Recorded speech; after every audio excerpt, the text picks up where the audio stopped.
was a stormy night, with the sky as dark as a void and rain pouring relentlessly as if the heavens themselves wept. I found myself on the desolate expanse of Highway 66, a lonely road that snaked through a forgotten wilderness. The rain pelted the car's roof like a symphony of ghostly whispers, and the occasional bursts of lightning revealed a dense, shadowy forest that clung to the road like a malevolent secret. As I steered my car through the serpentine highway, an eerie feeling of being watched crept upon me. Shadows flickered at the edge of my vision, and spectral figures loomed in the distance. I tried to convince myself that it was just my overactive imagination running wild in the storm, but the feeling refused to wane. Then, the supernatural became tangible. My headlights pierced the darkness and illuminated a chilling sight. A figure, pale and ghostly, standing motionless by the roadside. Its eyes radiated an unholy glow, reflecting my car's lights like malevolent stars. Panic surged through my veins, and I swerved violently to avoid the apparition, my heart pounding in my chest. When I dared to glance back, the figure had disappeared into the black night. Determined to escape this nightmare, I pressed my foot harder on the accelerator. But the strange occurrences only escalated. Trees lining the road seemed to come to life, their branches reaching out to scrape against the car's windows. Shadows in the woods morphed into grotesque, menacing forms. It felt as if the very road itself had come alive, a malevolent entity conspiring to keep me ensnared within its grasp. The car's radio, which had been playing a familiar tune, suddenly emitted a series of distorted, otherworldly sounds. Unearthly whispers filled the car, each word sending chills down my spine. I resisted the urge to turn it off, as if silencing it would only beckon the sinister phantoms closer. Just when I felt I could bear no more, a dim light flickered in the distance. A decrepit gas station materialized like an oasis in the night. I pulled in, and as I stepped out of the car, I was met with an eerie silence. The rain had ceased, and the stillness was almost supernatural. The gas station attendant, an elderly man with a look of profound weariness, leaned closer and whispered, "You're lucky you made it here, stranger." As I filled my tank, he shared a tale that sent shivers down my spine. Many had ventured onto Highway 66, never to return. Those who did spoke of malevolent spirits that roamed the highway's darkest corners. "The road never forgets," he warned, his voice a somber reminder. "It calls to you, luring you back until it claims your very soul." With his haunting words echoing in my mind, I drove away. The memory of Highway 66, the road that never forgets, clung to my consciousness. I couldn't shake the feeling that the highway had left an indelible mark on my soul, and I couldn't help but wonder if it would beckon me again, pulling me back into its eerie and inscrutable embrace. The legend of Highway 66, the road that haunted my dreams, would forever be etched in my memory. I had experienced a night drive that I knew I could never truly forget. The night was stormy, with the rain drumming relentlessly on the car's roof, creating an intricate and chaotic symphony of nature's wrath. It was a stark departure from the monotony of our daily lives, and the road trip we had embarked on promised adventure and discovery. My girlfriend sat beside me, her fingers tightly interlocked with mine, her face a mix of excitement and trepidation. We had left the comfort of home behind, seeking to escape the routine, explore new places, and carve lasting memories into the story of our lives. The open road had beckoned, with its promise of thrilling experiences and a deepening bond between us. As we drove into the heart of the storm, our adventure took on a new, haunting dimension. The rain pounded on the windshield, the occasional flashes of lightning revealing a road that twisted and turned like the enigmatic chapters of a mystery novel. The dense forest that flanked the road appeared as if it held secrets too dark to reveal.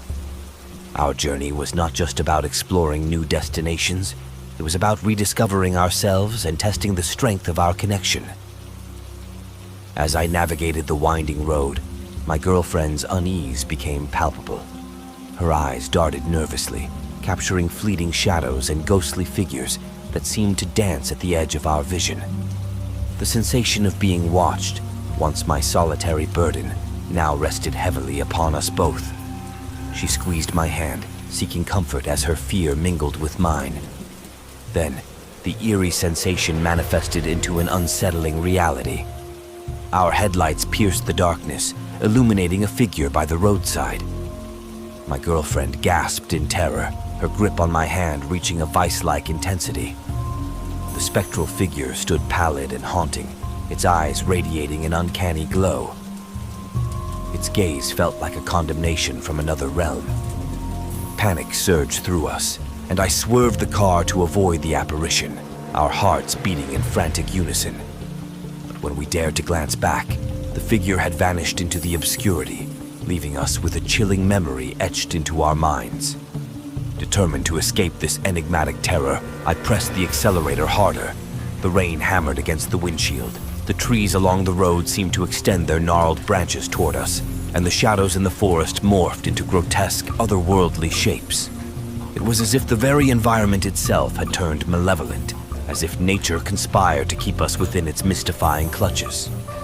The car's radio, once a source of comfort, crackled and emitted eerie, distorted sounds. Unearthly whispers filled the car, and my girlfriend trembled, her eyes wide with fear. I hesitated before reluctantly turning it off, the uncanny feeling lingering in the air. Just when we believed we could bear no more, a dim light emerged on the horizon, offering a glimmer of hope amidst the oppressive darkness. We pulled into a small clearing, and as we stepped out of the car, we were met with an eerie silence. The rain had ceased, and the stillness was almost supernatural, as if the world itself held its breath. The memory of that stormy night, the apparitions and our shared fear would forever be etched in our memory. We had survived a night drive that we knew we could never truly forget. Our adventure, unexpectedly intertwined with the mysterious and the supernatural, had deepened our connection, making it an unforgettable chapter in the story of our lives.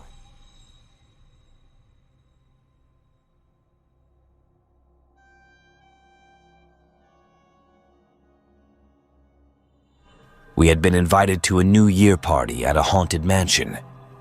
My friends and I thought it would be a fun and thrilling experience, so we decided to go. We packed our bags, loaded the car, and hit the road. The drive was long and boring until we reached the mansion. The mansion was huge and old, with a Gothic style and a spooky atmosphere. It looked like something out of a horror movie. We parked the car in front of the gate and got out. "Are you ready for this?" my friend who had the invitation asked. "Sure, why not? It's just a party, right?" I said, trying to sound brave. We walked towards the entrance where a man in a suit greeted us. He checked our names on a list and handed us each a mask. "Welcome to the New Year party at the Haunted Mansion. Please wear your masks at all times and follow the rules. The party will start at 10 p.m. and end at midnight. Enjoy your stay," he said, with a smile that didn't reach his eyes. We put on our masks and entered the mansion. The inside was dark and dusty, with cobwebs and candles everywhere. We saw other guests wearing masks, some of them in costumes. We heard music and laughter coming from a ballroom.